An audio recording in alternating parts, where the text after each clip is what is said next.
Coucou tout le monde, namasté mes soleils et bienvenue dans votre nouvelle dosette spirituelle sur aujourd'hui un sujet qui me tient à cœur, qui est la positivité.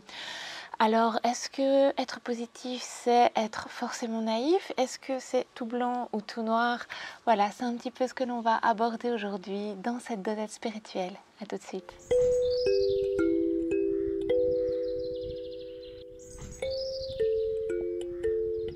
J'aime vraiment bien croire que je suis quelqu'un de positif. En général, j'aime toujours voir le verre à moitié plein, le bon côté des choses. Et quand un verre est à moitié plein, eh bien d'autres verront qu'il est aussi à moitié vide. Et bien moi là-dessus, je dis que le vide, c'est de la place pour mettre quelque chose encore de nouveau et de supplémentaire, de venir rajouter peut-être un peu de positivité supplémentaire. Voir le bon côté des choses, eh bien, ça m'aide vraiment à tirer le meilleur parti de chaque situation. Une situation qui peut être négative, eh bien, j'essaye vraiment d'aller chercher l'enseignement qu'il y a derrière et qui peut m'aider, moi, à grandir pour la suite. J'aime appréhender toutes les nuances de chaque situation pour voir vraiment lesquelles vont pouvoir me servir. Une situation se présente, une situation qui pourrait être perçue négativement. Je ne me transforme pas en bisounours, Je ne suis pas non plus le dindon de la farce, ni une victime parfaitement désignée. Je ne sais rien de tout ça, non. Par contre, j'essaye véritablement d'aller chercher l'enseignement qu'il y a derrière, d'aller apprendre quelque chose dans ce qui m'est arrivé, dans l'événement qui m'est arrivé. Récemment, j'ai fait une expérience qu'on pourrait vraiment qualifier de négative et même de stressante. Voilà, entre le boulot, entre la famille à gérer, la maison et mes passions, ce que j'ai envie de vous partager également, tout ça m'est vraiment monté à la tête à un moment donné, aux alentours mai, juin, début juillet. Ça m'a vraiment stressée. En fait, j'ai vraiment ressenti énormément de stress. C'était quelque chose qui me travaillait beaucoup. J'avais l'impression que je devais absolument poster ceci, poster 2 fois par semaine sur YouTube, poster régulièrement aussi sur Instagram, continuer, être présente, répondre. Et voilà.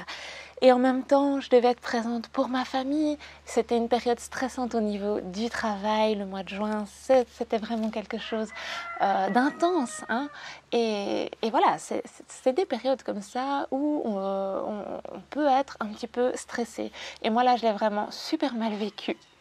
Et j'ai vraiment ressenti un énorme stress. Et là, j'ai eu le choix.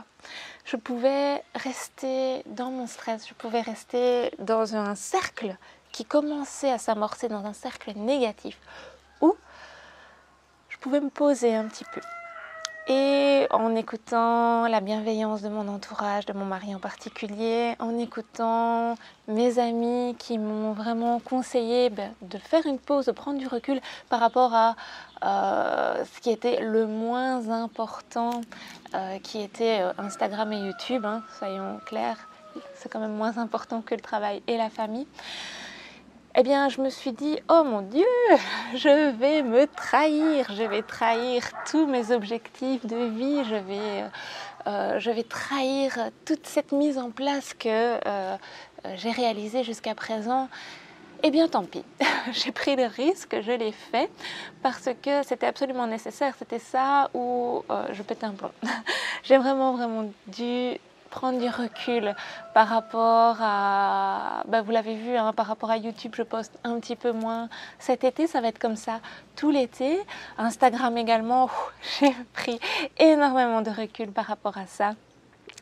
Et là, ça s'est enclenché dans ma tête. Tout doucement, il y a un peu plus de place qui a pu se faire parce que j'ai pu consacrer du véritable temps à mes enfants et donc j'ai pu me libérer de cette culpabilité de ne pas leur consacrer assez de temps. Je leur ai consacré un temps de qualité, pas forcément plus en fait, mais un temps de qualité parce que j'étais plus présente d'un côté. D'un autre côté, eh bien, je suis en vacances, donc forcément par rapport au travail, ça libère pas mal aussi.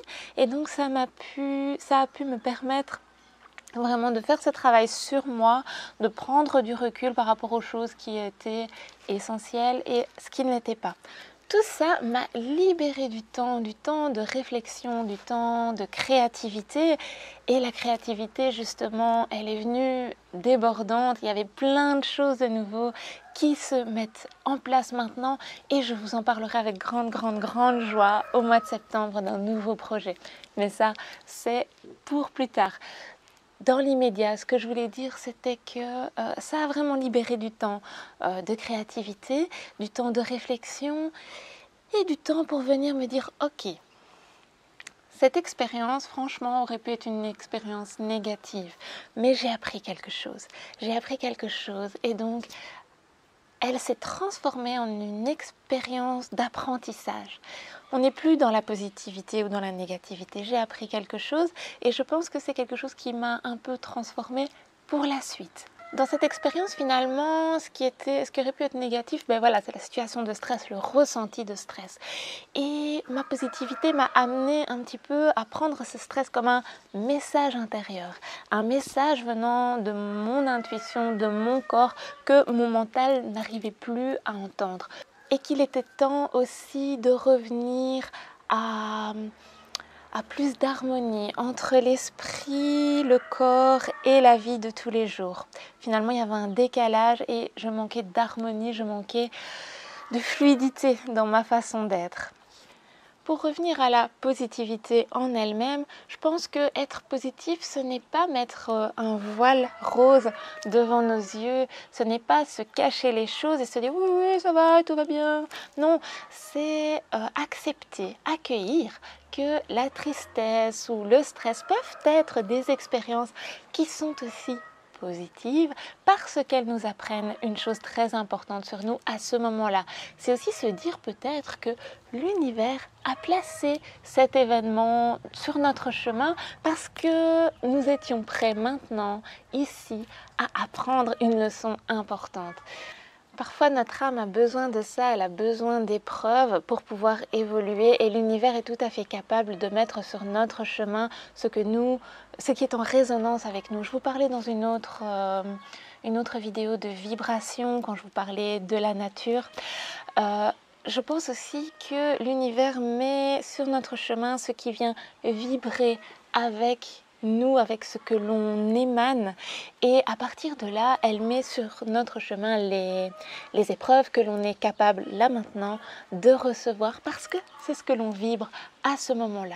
Et c'est à ce moment-là aussi qu'il est intéressant de venir changer, d'évoluer, de venir réfléchir pour mettre en place un nouveau mécanisme, un nouvel engrenage de positivité. Ce qui nous permet aussi d'être plus présents, plus ancrés, plus incarnés quand des événements plus positifs, qualifiés de plus positifs, surviennent. Parce qu'alors on est pleinement dans la gratitude de ce qui est, car l'on sait d'où l'on vient et l'on sait où on va. Et notre âme a vraiment ce besoin, je pense, de passer par certaines étapes afin de pouvoir évoluer, afin de pouvoir s'élever.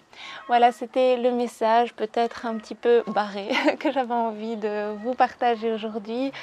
Dites-moi si ça résonne avec ce que vous ressentez vous aussi. Dites-moi en commentaire. N'hésitez pas à partager avec moi. J'ai très hâte de partager vos réflexions avec les miennes. Namasté.